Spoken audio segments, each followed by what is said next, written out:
parce que je crois que la confiance en soi, elle est pas liée à des théories ou à des bouquins. Hein. La confiance en soi, elle se construit quand on fait. Un enfant, il prend confiance en lui pour aller vers les autres parce qu'il voit qu'il est capable, sur le plan psychomoteur, de faire des choses et ça lui donne l'élan et la joie d'aller le montrer à son parent, d'aller le partager avec des amis.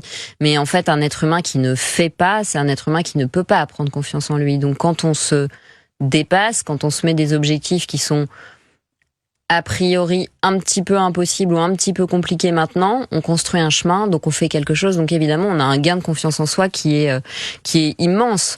Et puis ensuite, je pense que ça permet de travailler tous les conflits psychiques qu'on a à l'intérieur de soi, c'est-à-dire que la colère, la tristesse, finalement toutes nos émotions qu'on intériorise, quand on se fixe des objectifs et qu'on essaye de se dépasser, ça devient un carburant pour y arriver. Parfois, c'est la colère insupportable d'un patient qui va lui faire sa plus belle œuvre artistique dans une peinture.